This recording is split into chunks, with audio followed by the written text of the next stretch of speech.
amados hermanos. Entonamos, ¿verdad? El Señor ya viene.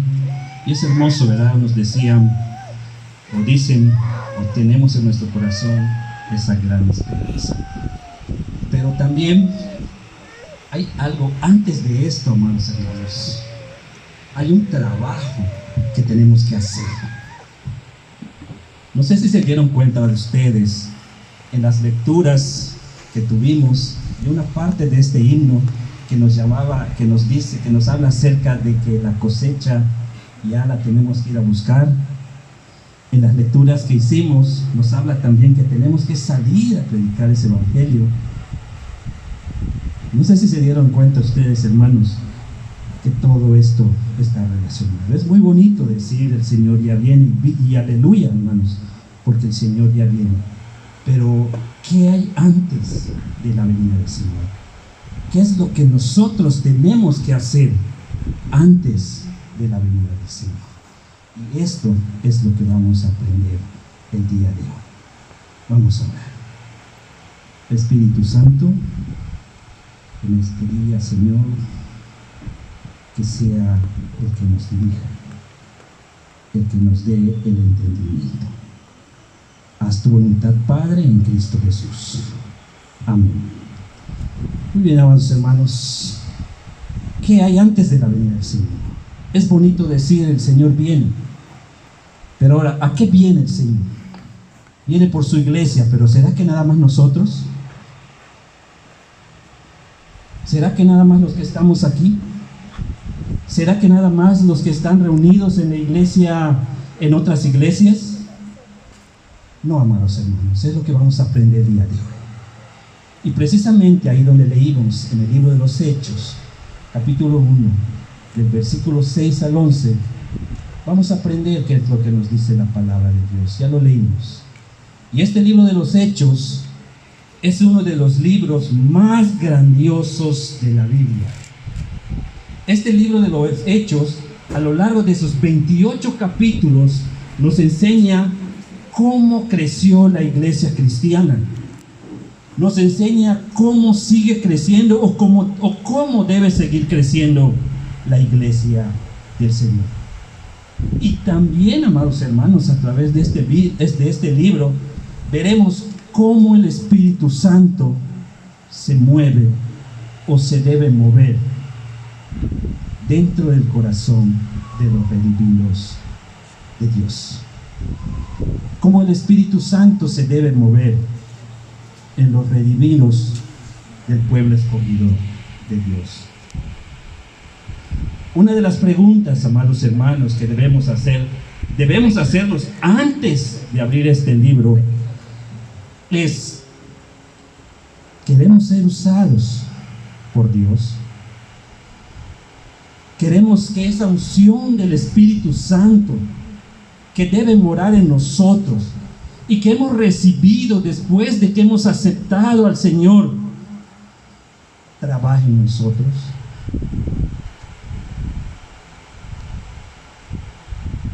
Queremos, amados hermanos, que esta unción sirva para alabar y glorificar el nombre del Señor. Y no solo estoy hablando, hermanos, del Espíritu Santo que ya mora en nosotros, sino estoy hablando, amados hermanos, de una unción fresca para trabajar, para servir, para ser usados por Dios y para ser personas diferentes a este mundo. En realidad deseamos ser usados por Dios. Y no hablo, amados hermanos, simplemente de decir: Dios, ayúdame. Perdón, voy a borrar.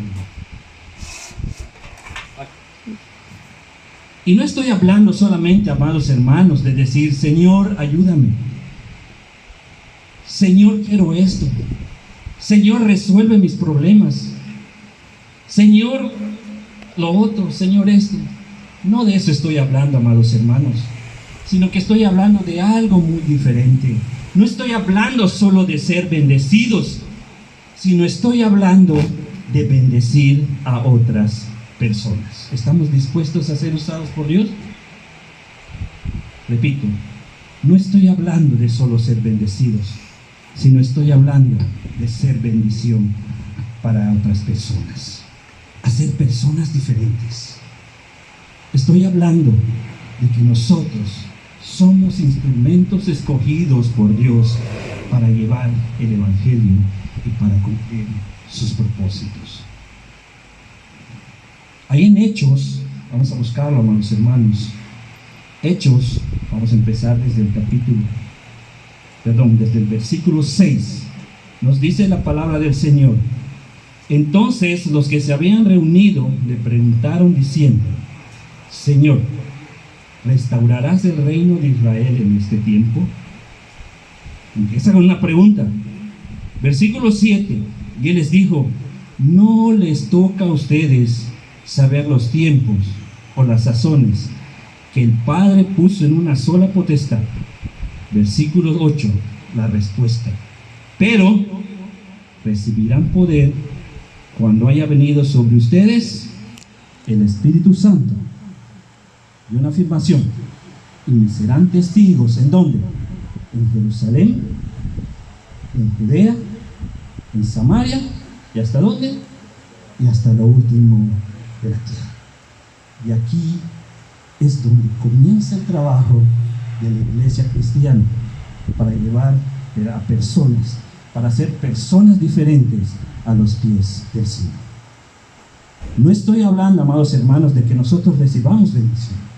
Estoy hablando de que nosotros llevemos bendición y hacer personas diferentes en este mundo. Empieza con una pregunta. Ahora, vamos a hacer un poco de historia, amados hermanos. Vamos a retroceder en el tiempo. Después de la resurrección de Jesús, después de la resurrección de Cristo, Jesús se aparece durante 40 días en Jerusalén y en el norte de Galilea a diferentes personas en diferentes momentos y en diferentes sitios. Pero ¿qué pasó, hermanos? Muchas de estas personas no reconocían o no podían reconocer a Jesús. Tenían mucha dificultad para reconocerlo. Y ahí en Lucas 24:16, en el camino de Maús, nos dice que Jesús se le presentó a dos. Y ellos hablaban y le decían, pero sus ojos, dice, estaban velados. ¿Y qué? Y no pudieron reconocerlo. Inclusive, amados hermanos, allá en Lucas 24, del versículo 36 y 38, era tanta la incertidumbre de los discípulos que dice que cuando lo reconocieron, se espantaron. Se espantaron. No podían reconocer quién era antes de esto. Ahora, ¿por qué, amados hermanos, no lo pudieron reconocer? Recuerden, cuando María llega al sepulcro, Jesús se le presenta y le dice: ¿a quién buscan? Y María se asusta, se espanta. Cuando María corre a darle la noticia a sus discípulos, los discípulos llegan, ¿pero qué? Ya no ven a Jesús, ya no está Jesús, solo ven ¿qué? Los lienzos. ¿Y cuál era el rumor que corría después de que a Jesús lo pusieron en la cueva? ¿Qué dijeron? ¿Qué le dijeron a la guardia romana? Vayan y díganle a sus discípulos y a la gente que el cuerpo se lo han robado. ¿No eso dijeron? Vayan, díganle a la gente que su cuerpo se lo han robado. María lo vio, los discípulos no lo vieron, solo los lienzos se encontraron. Y es ahí, hermanos, donde empieza la incertidumbre de la gente, la duda de la gente, si era Jesús o no era Jesús. Versículos 1:7 nos dice, Hechos 1:7 nos dice: y les dijo, no les toca a ustedes saber los tiempos o las razones que el Padre puso en una sola potestad. Versículo 8: pero recibirán poder cuando haya venido sobre ustedes el Espíritu Santo. La respuesta a la pregunta: no les toca a ustedes. Pero ¿por qué la pregunta, amados hermanos? Recuerden que cuando el Señor Jesús fallece ahí en la cruz del madero, ¿qué pasa? Sus discípulos, todos los que seguían, ¿qué? Se dispersaron, ¿verdad? Todos aquellos que seguían al Señor fueron dispersados y dijeron, bueno, el Señor ya murió. El Señor ya no está con nosotros. ¿No? Y ahí es donde empieza la incertidumbre de muchos. Pero esta respuesta es la respuesta a una profecía que está allá en Jeremías capítulo 23, del versículo 1 al versículo 14. Vean ustedes, amados hermanos, Jeremías 23, del versículo 1 al versículo 14, nos dice: ay de los pastores que destruyen y dispersan las ovejas de mi rebaño, dice Jehová. Por tanto, así ha dicho Jehová, Dios de Israel, a los pastores que apacientan mi pueblo: ustedes dispersaron mis ovejas y las espantaron y no las han cuidado. He aquí que yo castigo la maldad de sus obras, dice Jehová. Versículo 3: y yo mismo recogeré el remanente de mis ovejas de todas las tierras donde las eché, y las haré volver a sus moradas, y crecerán y se multiplicarán. Versículo 4: y pondré sobre ellas pastores que las apacienten, y no temerán jamás, ni se amedrentarán, ni serán menoscabadas, dice Jehová. Ahí está la profecía. Ya fue crucificado el Señor, ya las ovejas fueron dispersadas, pero la profecía se cumple aquí en Hechos. Yo pondré pastores que apacienten a mis ovejas, y nadie las va a quitar de mi mano, en otras palabras. Ahora, ¿cuándo va a suceder esto? Y recibirán, ¿qué? Poder cuando venga sobre ustedes el Espíritu Santo. Ya la respuesta está dada. Ahora Jesús la está afirmando ya en el versículo 8. Pero recibirán poder cuando venga sobre ustedes el Espíritu Santo. ¿Y qué sigue? ¿Y serán qué? Testigos. ¿En dónde? En Jerusalén, en Judea, en Samaria, ¿y hasta qué? Y hasta lo último de la tierra. Y ahí está donde empieza nuestro trabajo, amados hermanos, o debe empezar nuestro trabajo. El Espíritu Santo, que ya mora, que ya debe morar en nosotros, es el que nos debe mandar a buscar estas ovejas dispersas. Porque la promesa del Señor la encontramos allá. Mateo 28, 20. Yo estaré con ustedes, ¿dónde? Todos los días. ¿Hasta cuándo? Hasta el fin del mundo. ¿Cuál fue la encomienda de Jesús para sus discípulos? Mateo 28, 19 y 20. ¿Qué dice? Vayan por todas las naciones. ¿Y qué? Y hagan discípulos, bautizándolos en el nombre del Padre y del Hijo y del Espíritu Santo, enseñándoles que guarden todas las cosas que yo les he mandado. Y la promesa: yo estaré con ustedes todos los días de su vida. Lucas 24, 46 y 49, ¿qué dice? Porque es necesario que todas estas cosas aconteciesen para que se predique la palabra del Señor en el nombre del Señor Jesucristo, y todos y muchos crean. ¿Por qué? Por causa de nosotros. Si nosotros, amados hermanos, abrazamos la promesa del Señor, yo estaré con ustedes todos los días de su vida, nuestro trabajo ya debió haber empezado. Pero ahora vamos a ver la otra parte. No todo es color de rosa en la vida, ¿verdad? Hay un anuncio que dice: si las cosas se hiciesen fácilmente, todo el mundo las haría. Pero no, amados hermanos, las cosas no son fáciles. Juan 21, del 1 al 3, el otro lado de la moneda, dice: después de esto, Jesús se manifestó otra vez a sus discípulos junto al mar de Tiberias y se manifestó de esta manera. Estaban juntos Simón Pedro, Tomás llamado el Dídimo, Natanael el de Caná de Galilea y los hijos de Zebedeo y otros 2 de sus discípulos. Versículo 3, y ahí viene lo bueno. Dice, Simón Pedro les dijo, vean amados hermanos, Simón Pedro les dijo, voy a pescar. Y ellos le dijeron, vamos nosotros contigo también.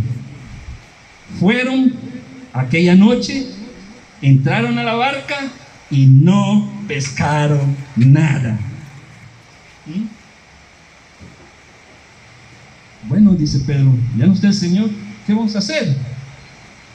Pues dice Pedro, pues yo regreso a lo que era, no voy a pescar. Pues también vamos contigo, dijeron los otros. Y cuando fueron a pescar, ¿no pescaron qué? Nada. ¿Discípulos o religiosos? ¿Discípulos o religiosos? Mateo 20, 18 comienza, toda potestad me es dada en el cielo y en la tierra. Y el lunes de autoridad del Jesús, con toda autoridad, saca a todos los cambistas de Israel. El martes de controversia, los escribas y fariseos se asientan en la ley de Moisés. Muy bien, hagan todo lo que les digan, pero no hagan como hacen, porque ellos dicen, pero no hacen. ¿Discípulos o religiosos? ¿Cuál fue la misión de Pedro y de los apóstoles? Vayan y hagan discípulos. Pero hay veces nos pasa como esto. Ya terminó la Semana Mayor, ya terminó la Semana Santa, aunque como les dije en un video que mandé, Semana Mayor y Semana Santa no asoman en la Biblia. Solo son palabras tradicionales. Lo que existe en la Biblia son los últimos acontecimientos de la vida del Señor en esto. Y aquí es donde tenemos que reflexionar. La Semana Santa o Semana Mayor solo son palabras tradicionales, porque la Biblia no lo menciona. ¿Qué vas a hacer?, le dicen a Pedro. Pues yo me voy a lo que era antes. Pues nosotros también. ¿Y qué pasó? Echaron sus redes y no pescaron nada. Y aquí, amados hermanos, es donde se demuestra el verdadero compromiso cuando nos llamamos cristianos, además del testimonio. ¿Qué esperamos? ¿Que nos vaya mal para hacer nuestro trabajo? Juan 21, 4 al 7 nos dice, cuando ya iba amaneciendo se presentó Jesús en la playa, mas los discípulos no sabían que era Jesús, y les dijo, hijitos, ¿tienen algo de comer? Le respondieron, no. Y les dijo, echen la red a la derecha de la barca y hallarán de comer. Entonces la echaron y ya no podían sacarla porque tenían que una gran cantidad de peces. Entonces aquel discípulo a quien Jesús amaba dijo a Pedro, es el Señor. Simón, es el Señor. Pedro, cuando oyó que era el Señor, se echó ¿dónde? ¿Dónde se echó? Al mar. Se echó al mar. ¿Por qué será que Pedro se echó al mar? ¿Será que había calor? No, porque dice que era de noche. ¿Por qué se echó al mar Pedro? Porque muchos de sus discípulos, cuando Jesús se les asomó, tenían miedo de preguntarle algo. ¿Por qué? Porque la encomienda que se les había dado, o la encomienda que nos ha dado, no la estamos haciendo. He ido a varias conferencias acerca de evangelización, y nos dicen que la iglesia presbiteriana es una de las pocas, o de las muy pocas, que evangelizan, pero poco. ¿Cuál es el ejemplo acá? Si nosotros hacemos nuestro trabajo. Echaron la red a la derecha y sacaron ¿qué? Muchos peces. ¿Qué simbolizan los peces, amados hermanos? Son las personas que nosotros tenemos que atrae. En una conferencia que tuvimos, nos dicen, si tú no echas el anzuelo, ¿a quiénes les gusta la pesca? ¿Le gusta la pesca? Cuando vas al muelle de Chocolate, bueno, no sé, cuando vas al muelle, ya me acordé de una anécdota. Ya me acordé. Cuando tú vas al muelle de Chocolate, te sientas a ver las estrellas y todo, las luces. Y los pececillos solo salen y se echan en tu cubeta. ¿Qué tienes que hacer, amigo? Tirar tu anzuelo. Si nosotros, amados hermanos, no tiramos ese anzuelo, es un ejemplo, no le llevamos el mensaje de la palabra de Dios, nos va a pasar como Pedro, cuando venga el Señor Jesús y nos dé el ejemplo. ¿Qué vas a hacer? ¿Te vas a tirar el muelle de chocolate, amigo? No, ¿verdad? Vas a esconder tu cabeza, ¿verdad? Tenemos que abrir nuestros ojos, amados hermanos, pero no nuestros ojos materiales. Tenemos que abrir nuestros ojos del corazón. Hechos del 1 al 11 nos dice, Hechos 1 del 9 al 11 nos dice: y habiendo dicho estas cosas y viéndolo ellos, fue alzado y le recibió una nube que le ocultó de sus ojos. Y estando ellos con los ojos puestos en el cielo, entre tanto que él se iba, se pusieron junto a ellos 2 varones con vestiduras blancas, los cuales también le dijeron: varones galileos, ¿por qué están mirando al cielo? Asimismo, este Jesús que ha sido tomado de ustedes y se ha ido al cielo, así vendrá como le han visto. Este Jesús que fue tomado de ustedes y se fue al cielo, así mismo vendrá como le han visto. Los varones nos están diciendo: ¿qué estás mirando? No tienes trabajo que hacer, ¿verdad? Te quedaste parado una vez, y tu trabajo, estos varones les están diciendo: Galileos, que miran al cielo, así como ya se fue Jesús, este mismo vendrá. Y el trabajo de ustedes, ¿por qué se quedan mirando?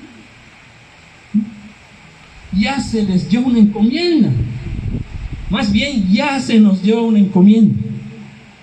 Es bonito, amados hermanos, bonito, hermoso, cuando el Señor en su segunda venida regrese, venga por su iglesia. Pero ahora yo te voy a contar algo. ¿Para qué o cuál es la misión de la misión?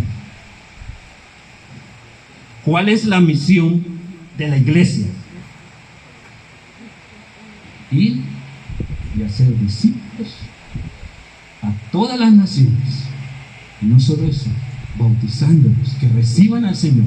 Y no solo eso, enseñándoles todas las cosas que nosotros sabemos. Porque cuando tú sabes algo, estamos hablando de la iglesia, y tú no lo compartes con los demás, estás siendo ¿qué? Egoísta. Y ya para terminar, la parábola de la higuera. Jesús tuvo hambre. Estaba la higuera. ¿Cuál es el trabajo de la higuera? ¿Quién tiene higos? Me acuerdo que una hermana Mirza, usted tiene higos, ¿verdad? Hijos, sí, aparte de hijos, aparte de sus hijos, tiene una mata de higo. ¿Cuál es la función o cuál es el trabajo de la plantita de higo, hermano? Dar frutos. Entonces Jesús se acercó al desierto con sus discípulos y vio una higuera y le dijo: tengo hambre. Y el Señor hizo así. ¿Y dónde están tus frutos? ¿Para qué te planté aquí en esta tierra? ¿Para qué el Señor nos ha puesto aquí en esta tierra? ¿Y dónde están tus frutos? Así nos va a decir el Señor, ¿verdad? Es bonito que venga y todo, y aleluya. Pero ¿dónde está para lo cual fuiste plantado aquí en esta tierra? Dice así el Señor: no hay ni fruto. ¿Y qué le dijo? Por cuanto no has dado el mi fruto, maldita serás. ¿Y qué pasó? Se secó esta higuera. Amados hermanos, el que tenga oídos para oír, que oiga, y que el Señor nos bendiga. Amén.